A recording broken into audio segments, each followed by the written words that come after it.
কি নাম আপনার? আদর। থাপড়া সবগুলা দাঁত ফালাই দেব। ঠিক মতো চেনা জানা নাই, মাত্র দেখা হলো সে এক। সরি। আপনার বাবার নাম কি?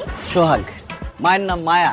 বাহ, বাবা মা ছেলের মধ্যে কথা হলেই আমাকে ভালোবাসেন, ফিলিংস আছে। সত্যি কথা বলতে কি, আমি আপনার ছবি দেখি আপনার উপর ক্রাশ খেয়ে গেছি। এত ক্রাশ খাইছি যে মনে মনে। বাহ, আপনাকে যতটা বোকা ভাবছিলাম আপনি তো তত বোকা না, আপনি তো অনেক চালাক।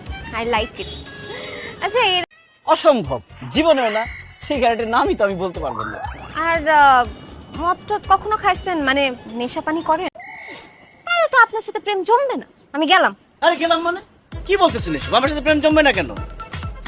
আপনি জীবন ফ্রেন্ড যদি দু চারটা মেরে ছ্যাঁকা না দেয়, সিগারেট টিগারেট না খায়, নেশা পানি না করে, তাহলে তো তার বয়ফ্রেন্ড মনে হবে না, তারে বান্ধবী মনে হবে। আপনি আমার বান্ধবী? বেলা পর্যন্ত মদ না খেলে আমার তো ঘুমই আসে না। আপনি তো জানেন না আমি কি পরিমাণ নেশাখোর। আর ছেঁকার কথা বলতেছেন, আমি জীবনে যে কটা মেয়েকে ছেঁকা দিছি সারা জীবন। নাটক করছি।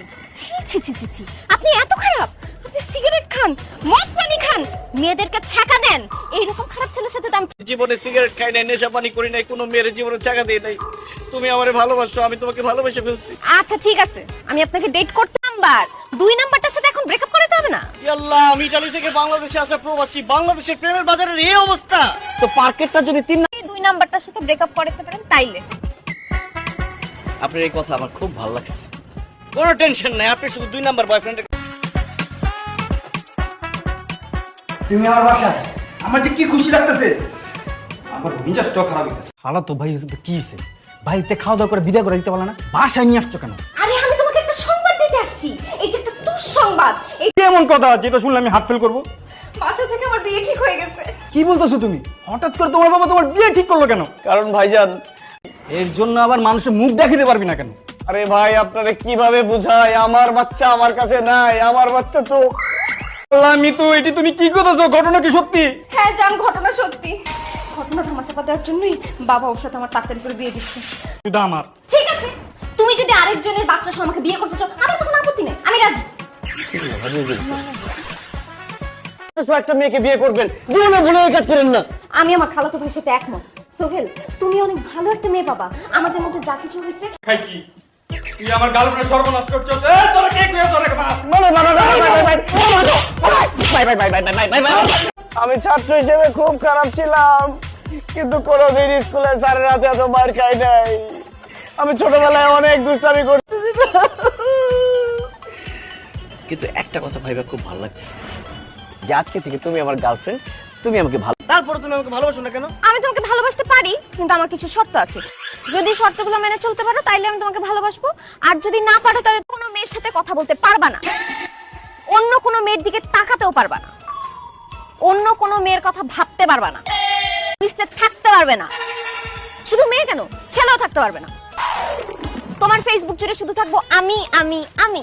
দিন সকাল সন্ধ্যা দেখা করতে হবে, মাঝে মাঝে ফুল নিয়ে বাসার সামনে গিয়ে দাঁড়ায় থাকতে হবে, এবং প্রতিদিন মিনিমাম 6 থেকে 7 ঘন্টা আমার সাথে। আমি অবশ্যই তোমার সাথে দেখা করতে পারবো, নিরিবিলি জায়গা হলে ভালো হয়।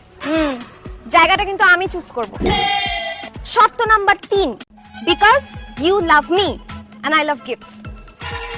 ঠিক আছে, আমি আমার সাধ্য মতো চেষ্টা করবো। চেষ্টা করলে হবে না, আমার কথা মতো। আর আমি চলবো আমার ইচ্ছে, আমাকে কোনো কিছুতে বাধা দিতে পারবা না। এটা কেমন কথা?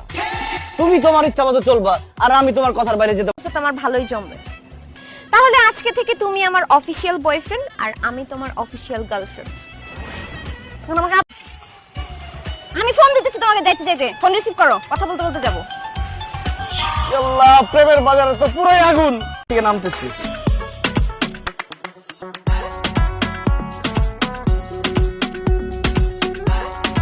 ও শুনে ফেলবে, পাশের রুমে আপুর বয়ফ্রেন্ডের সাথে কথা বলছে। ছি ছি ছি ছি, তোমার বড় বোন এত খারাপ, এত রাতে বয়ফ্রেন্ড নিয়ে পাশের রুমে কথা বলতেছে। বয়ফ্রেন্ডও ওর জন্য পিৎজা নিয়ে আসছে। আচ্ছা যাই হোক, ওদের কথা বাদ দাও না, আমাদের কথা বলো। তুমি কি করতে এত কষ্ট করে পুরান ঢাকায়? তুমি জানো, বন্ধুর হাতে পায়ে ধরে বাইক নিছি, পুরান ঢাকায় গেছি, সেখান থেকে বিরিয়ানি কিনছি। আমার কাছে টাকা ছিল না, আব্বার পকেট থেকে আমি টাকা চুরি করছি। আমার জীবনটাই তো চলে যেত। এই তোর রূপে কান্না করে।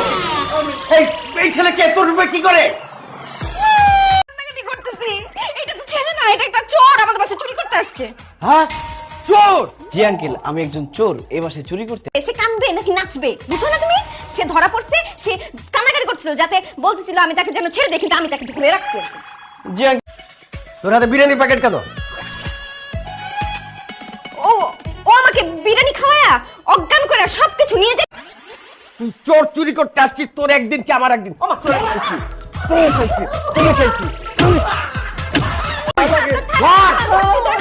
তুই আরে এই চপ আয় আয় আয়